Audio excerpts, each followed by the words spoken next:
राधे राधे। तीसरा स्कंद 27वां अध्याय। कपिल देव जी का सांख्य योग ज्ञान विभूति से कहना।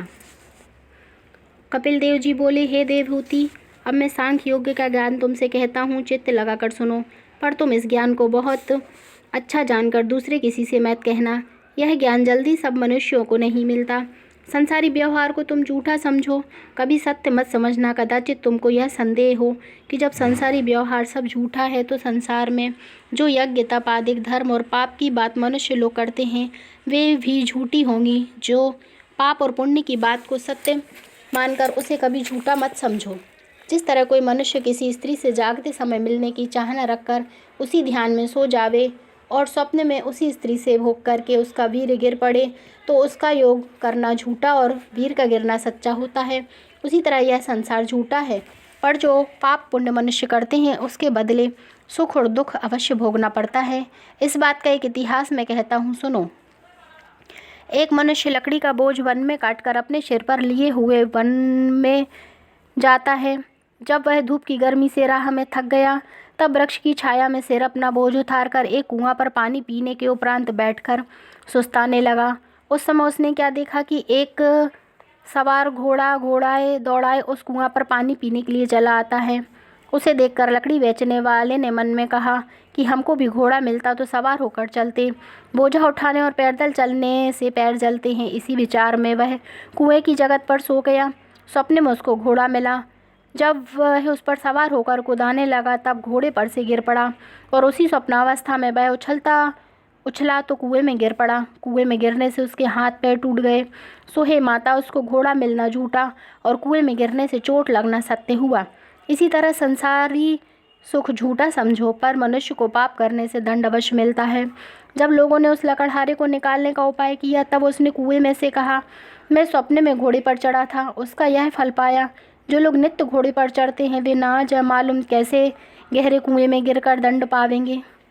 हे देवभूति, जो मनुष्य संसार में सवारी कर गहना कपड़ा स्त्री और मकान आदि का सुख पाकर यह समझता है कि यह सब सुख मैं अपने पराक्रम से भोग रहा हूँ, परमेश्वर की दया से वह सुख मिलना नहीं समझता, उसे अवश्य दुख भोगना पड़ेगा। जो मनुष्य उस सुख को परमेश्वर की इच्छा और दया से प्राप्त हुआ जानकर उसमें अधिक स्नेह नहीं रखता और अपने वर्ण व शरीर का धर्म समझकर उस द्रव्य के अहंकार में किसी जीव को दुख नहीं देता, उसे दंड नहीं मिलता। मुनि का यह ज्ञान सुनकर देवहूति बोली, महाराज, आपने कहा है कि इस शरीर से उस आदि पुरुष को पृथक समझो, सो यह बड़ी कठिन बात है। आँख से देखे बिना उस पुरुष को प्रकृति से किस तरह बिलग जानूं? वह पुरुष शरीर से इस तरह मिला है जिस तरह दूध में घी और अग्नि में प्रकाश रहता है। इसका हाल पृथक करके वर्णन कीजिए। यह वचन सुनकर कपिल देव मुनि बोले, हे माता, यह बात ज्ञान की दृष्टि से और आँखों से भी देखकर विचार करना चाहिए, क्योंकि जब परमेश्वर का चमत्कार शरीर से निकल जाता है तब हाथ पांव आदि उसकी सब इंद्रियां बनी रहती हैं, परंतु उस तन से कुछ काम नहीं हो सकता। यह बात आंखों से प्रत्यक्ष देखकर जानना चाहिए कि उस आत्मा पुरुष के न रहने से शरीर का यह हाल हो जाता है। सो तो मनुष्यों की यह गति देखकर आत्मा पुरुष को शरीर से पृथक समझो। और जिस तरह वेश्या विषयी मनुष्यों के पास द्रव्य देखकर अनेक ढंग से उसका धन और धर्म दोनों ले लेती हैं, उसी तरह मेरी माया धर्मात्मा पुरुष के पास जाकर अनेक ढंग से उसको छलती हैं। जो लोग मेरे चरणों की शरण में रहते हैं उन पर उस माया का कुछ वश नहीं चलता। गंगा जी मेरे पाँव की धोवन है, उसमें स्नान करने से मनुष्य के सब पाप छूट जाते हैं और उनका मन शुद्ध हो जाता है। जो लोग मेरे चरणों का ध्यान अंतःकरण में करते हैं वे फिर संसारी माया मोह में नहीं फंसते।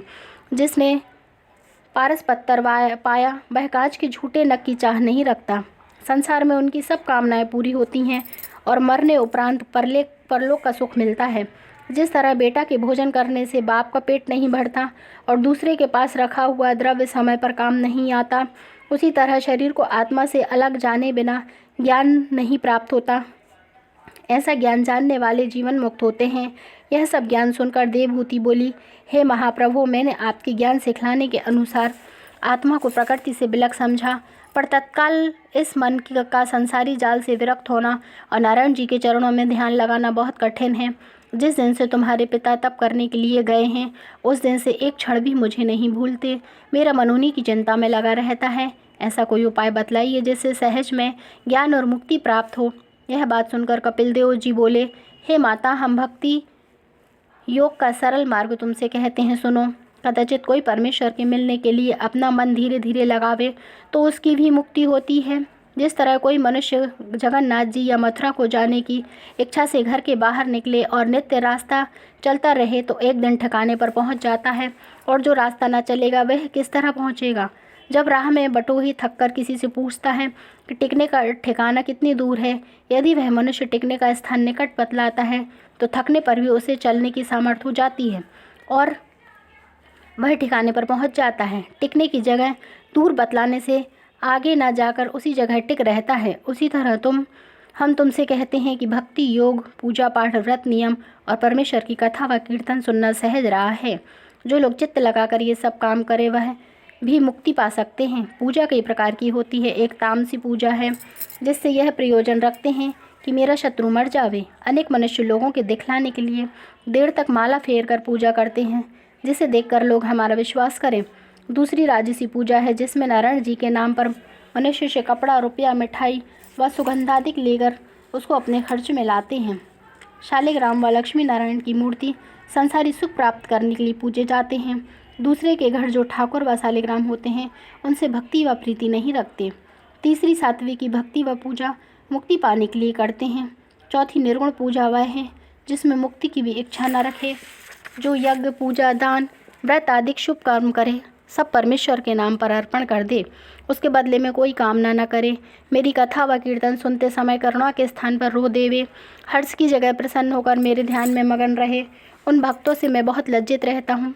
यह विचार करता हूँ कि कौन सी वस्तु उन्हें दूँ जिससे वह मुझसे प्रसन्न हो और मैं उस सेवा से उर्ण हो जाऊँ। इस तरह के भक्त जीवन मुक्त हैं। चारों वर्णों में वेद पढ़ा हुआ ब्राह्मण मुझे बहुत प्यारा मालूम होता है, पर जो ब्राह्मण परमेश्वर में प्रीति नहीं रखता उस ब्राह्मण से हरिभक्त, साधु, लक्षण शूद्र का मैं अधिक प्यार करता हूँ। सो हे माता, तुम में चरणों में ध्यान लगाकर नारायण नाम का स्मरण करो, भवसागर पार उतर कर आवागमन से छूट जाओगी। जो परमेश्वर की भक्ति व पूजा विमुख रहकर उनका नाम कभी नहीं लेता, वह मरने के उपरांत बहुत दिनों तक नरक में दुख पाकर पशु आदि योनि में जन्म पाता है और इस योनि में बहुत दिन रहकर फिर मनुष्य का तनु से मिलता है। माता, परमेश्वर की भक्ति व ज्ञान प्राप्त होने और भवसागर पार उतरने के लिए केवल मनुष्य का चोला जिससे इस तन में परमेश्वर को नहीं जाना वह पीछे बहुत पछताएगा। इति श्री 27वां अध्याय समाप्त।